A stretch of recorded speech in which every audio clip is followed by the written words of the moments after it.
Yan mga kabangka, mapagpalang araw sa inyong lahat. Narito na naman tayo, mag-update ako sa mga nagawa namin itong mga nakaraang araw dito sa Dambuhalang Fiber na bangka. Bago ko nga pala umpisahan itong aking pagpapakita sa inyo ng mga nagawa namin, ako muli ay nagpapasalamat sa inyo sa walang sawang pagsuporta, yung mga bagong nag-subscribe. Maraming salamat sa inyo. Nakaka-achieve na ako ng mga 600 subscribers. Maraming salamat mga kabangka. God bless you all. At saka yung mga hindi pa nakakapag-subscribe, huwag niyong kakalimutan paki-subscribe, click na rin yung ating notification bell para updated kayo sa mga susunod kong videos. Halina kayo, tayo papakita ko sa inyo mga nagawa namin. Dito mga kabangka, tapos na ako rito.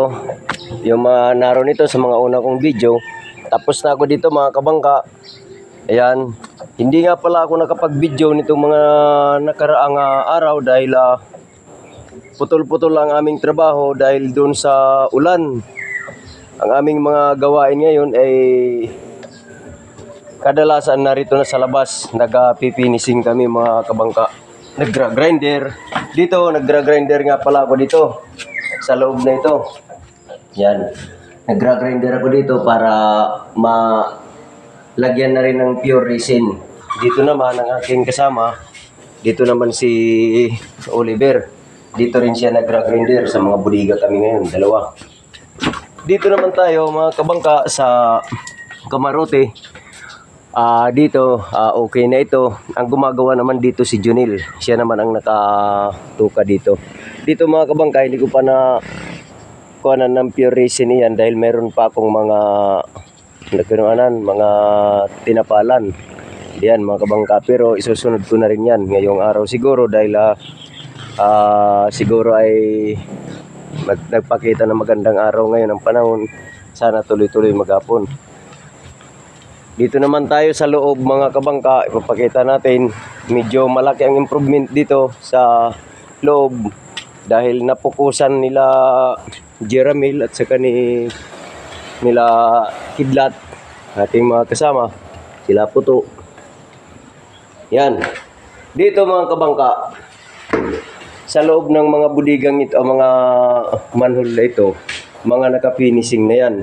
Pati dito sa budigang ito ng tubig, nakafinishing ito. Dito si Greg naman ang tumira dito. Nakafinishing na, makintab mga kabangka, yan.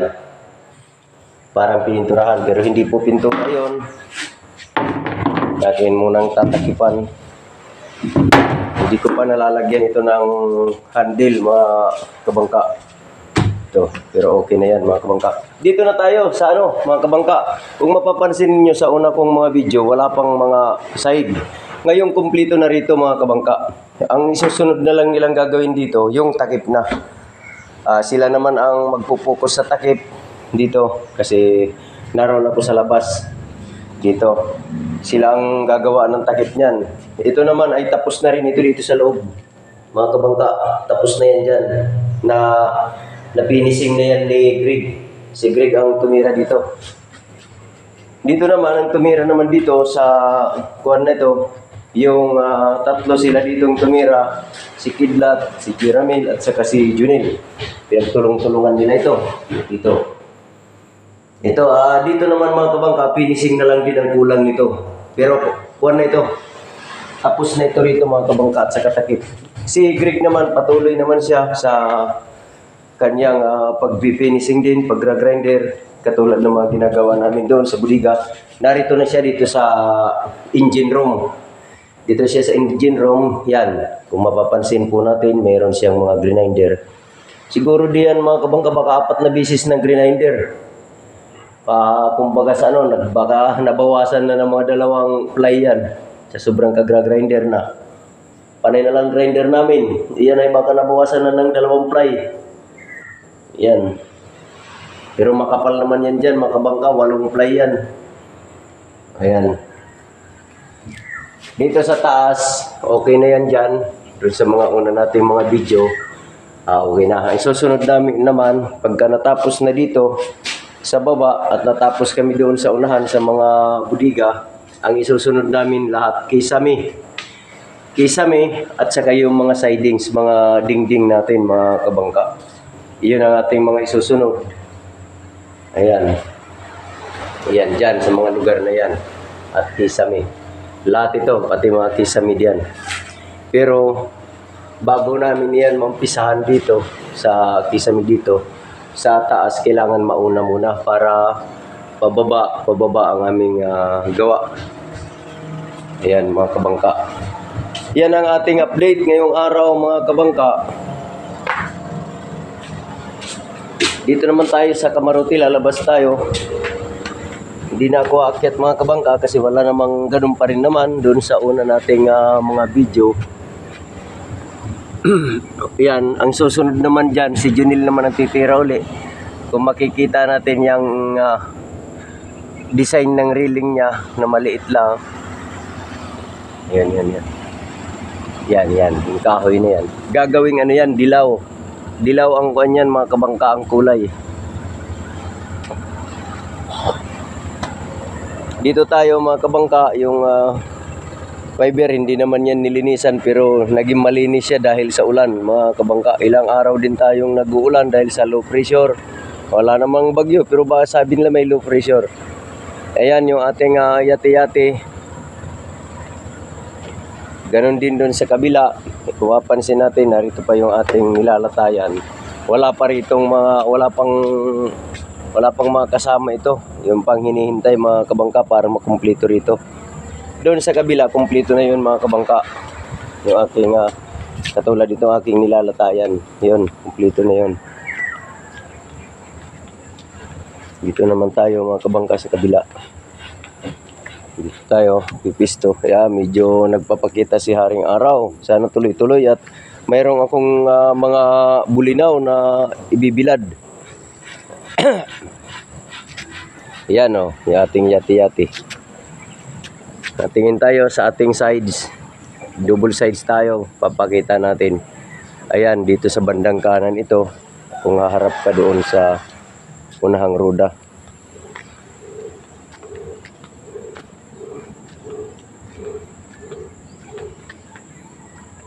Dito medyo may kataasan sa baba mga kabangka. Ayan yung ating kaliwang banda ng Kamaruti mga kabangka. Medyo maganda ang panahon ngayon, lantap. Bawi yata at makapagbibilad na rin ako ng aking mga bulinaw. Dahil dadalhin ko sa Bulacan mga kabangka sa susunod na ngayong darating na Sabado. Babakasyon muna ako ng 4 na araw mga kabangka sa Bulacan. Yan. Bababa tayo mga kabangka.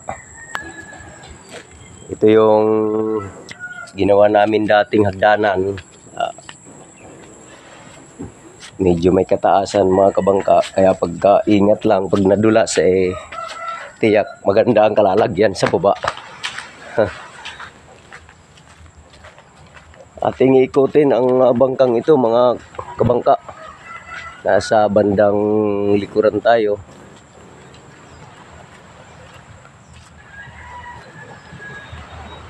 Ayan mga kabangka. Yan ang yati-yati natin. Meron itinaling aso dito mga kabangka. Ewan ko sino nagtali nito. Kawawa naman tong aso ito. Gusto yatang mamatay dito ito. Yan. Malapad talaga mga kabangka. 14 lang ang lapad niyan mga kabangka. 14 ang lapad mga kabangka. Tapos yung haba niya 116 feet. Kung mapapansin natin yung dulo, malayo. Galing dito sa kinatatayuan natin hanggang doon. 116 feet ito mga kabangka. Ang ating ang sukat ng haba nito. Yan. Dito tayo. Dito mga kabangka, meron na tayo dito nga nakaabang na ang ating tubo ng timon. Yan, okay na yan. Tapos nariyan ang abang naman ng ating muntahe. Ayan. dito tayo. Itong kuan pala na ito, itong parka na ito, kung susukatin sa plywood, 2.5 ang kuan nito. Ang sukat hanggang dito. Hanggang diyan sa may kantong yan, hanggang doon, mga kabangka. Tayo sa bandang unahan pa. May mga nagawa na rito na grinderan nito ni Oliver dito, mga kabangka. Dito naman siya nakapisto nung panahon ng magandang araw, dito siya nag-grinder. Dito kami kasi diyan din ako nag-grinder, mga kabangka, diyan sa lugar na yan.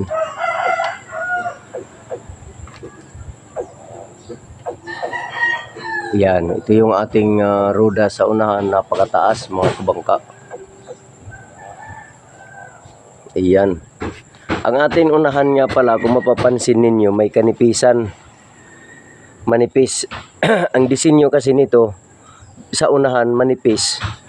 Palapad siya papunta sa bandang gitna, sa may tapat ng kamaruti. Doon siya naghubog na ng 14 sa may bandang kamaruti.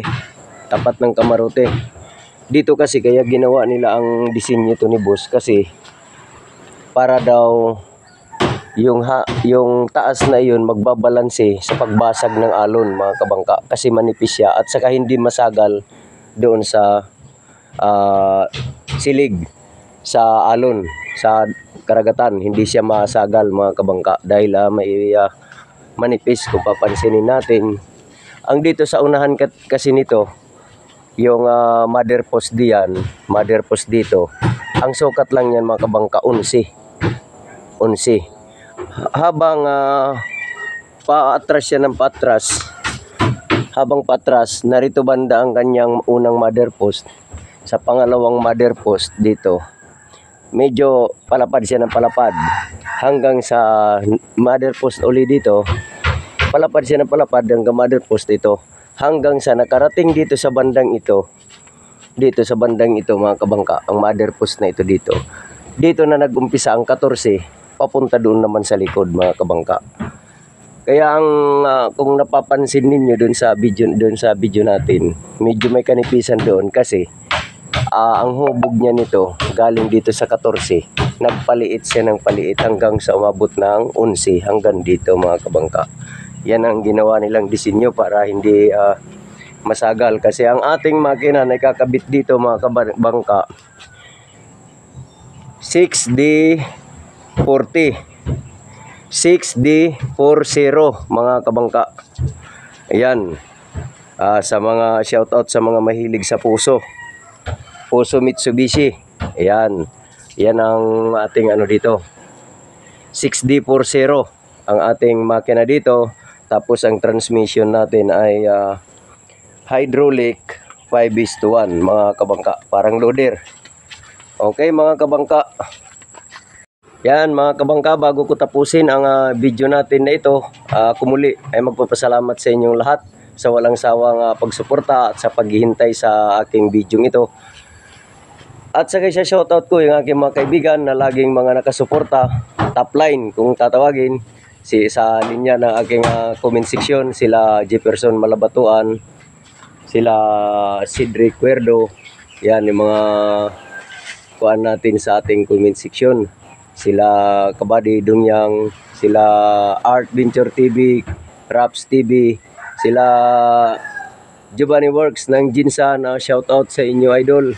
Sila Ginny Ariglo, si Agidoy ng Katbalogan Samar, yung mga hindi ko pa nababanggit, mga kabangka, sa inyong lahat, shout out sa inyong lahat. God bless you at naway bigyan kayo ng magandang pangangatawan. Magampanan natin ang ating mga tungkulin araw-araw. Ayan na, mga kabangka, hanggang dito na lang at sa susunod na video papakita ko sa inyo kung ano ang mga update. God bless you ulit, mga kabangka.